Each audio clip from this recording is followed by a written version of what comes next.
go to the NFL. A lot of big news. We talked about Reuben Foster last week. Well, we're talking about domestic violence again. Kareem Hunt. Is this Uh, domestic violence? are, Because he didn't really know her, did he? that's it. That is his home. One of his homes. Well, like, she was So outside of his residence. yeah, It's the only I don't thing. know. But whatever. Whatever. It's There's a semantics. video of Kareem Hunt kicking a woman outside of his residence. The Chiefs saw the video, released him within hours. Kareem Hunt reached out to what's her name? So is Lisa Salter. Lisa Salters. I'm sorry. I'm sorry to Lisa Salters. I'm sorry. Um, Reached out to Lisa Salters to do an interview. They did that interview. It wasn't the best interview from Kareem Hunt. You can look it up on YouTube. He didn't give the best responses, whatever the reason is. Um, but does he deserve a second chance? And what are your thoughts on the entire situation? Not on whether him kicking a woman is good or bad, because we know the answer to that is not bad. We know that the right decision, I think, is the Chiefs. They have to cut him.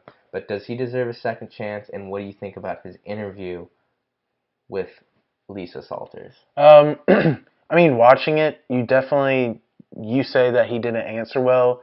I mean, what I more saw from it is someone who's not really photogenic, not really good in front of the camera.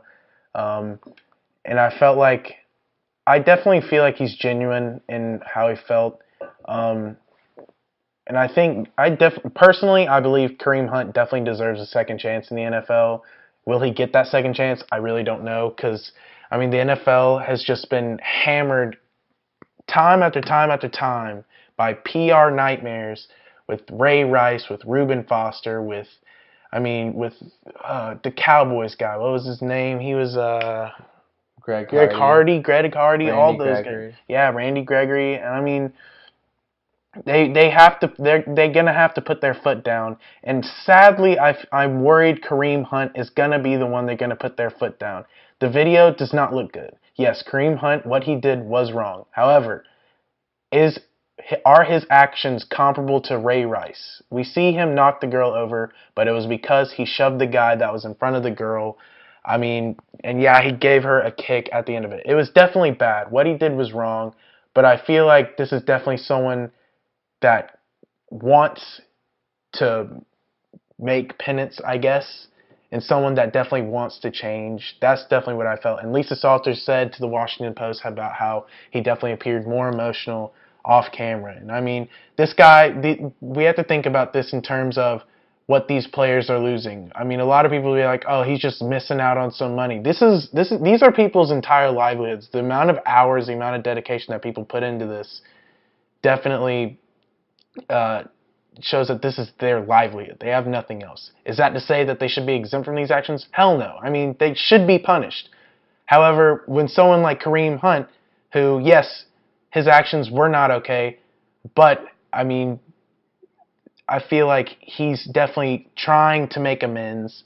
I definitely think what he did in terms of the severity of his actions, I don't think that it was as bad. And also the context of the video, you have no audio for one.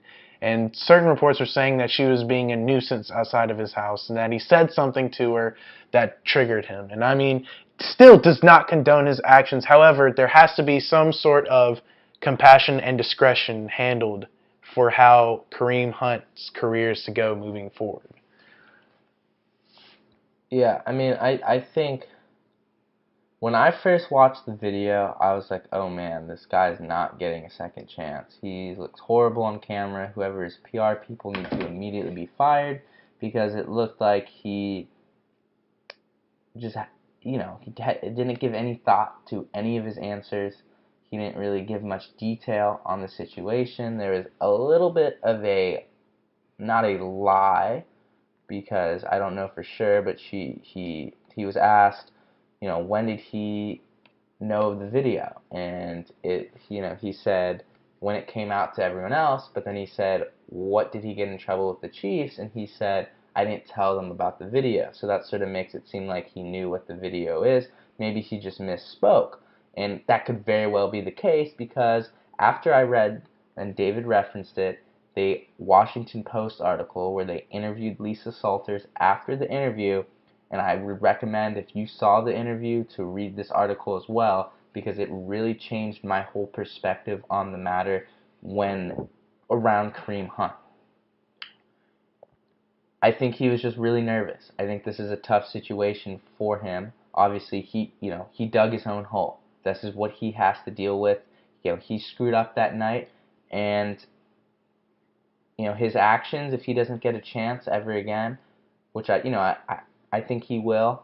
I might give him another chance if I sat down with him, understood and knew that he was gonna make actions that I don't know what actions you take after that personally, but if that someone professionally would know, and if he makes right of those actions, goes through anger management, whatever, you do after that, then I would give him that second chance, but it'd be a very tight leash. Anything, if he strays off the path just a step, then you cut him immediately. Don't give him a big contract, whatever. But if you read the Washington Post article, Salters said that you could just tell that he was really nervous and was a shy person and not great on camera.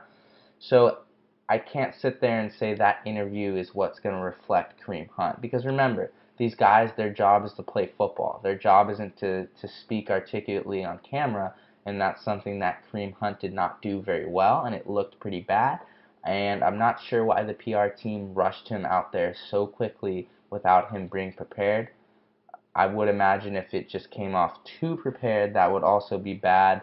But you can't just let this kid go out there stone cold without much preparation because it did not look well. It did not look good for Kareem Hunt in the slightest. And after reading the Washington Post article, I just felt really bad because I felt like he's in a tough situation that he just didn't really comprehend everything and the gravity of it. And this guy just worked, he might be 22, 23 years old. He's worked 22 years, he's worked his entire life, and, he threw it away in one night. Obviously, the actions that he took were horrible and that he deserved everything that's happened so far. He's deserved to be cut. But if you come back next year and he's, made right, and he's shown to be a really nice guy and he understands what he did wrong, then by all means, you give him that second chance. And he definitely will get a second chance because he's a Pro Bowl caliber running back. But I also respect, I want to say this, I respect Salters for doing that interview too because she didn't have to do that. And she was very understanding, I think, of Kareem Hunt's situation. And there would have been a lot of people who just wouldn't have done that, and I think you would have just got this opinion of Kareem Hunt, this very negative opinion. So I respect Salters for doing that. Yeah. Anything else? I think we're good. That's it for Tar Takes. I think we'll be back next weekend to wrap up the semester. Sorry, next week to wrap up the semester, and then we'll be off for winter break, but we'll be back middle of January. There'll be NFL playoffs. The NBA season will officially be underway because it'll be post-Christmas, and Tar Heel basketball will be in the ACC. So we'll see you guys all then. Thank you for listening, and we'll be back.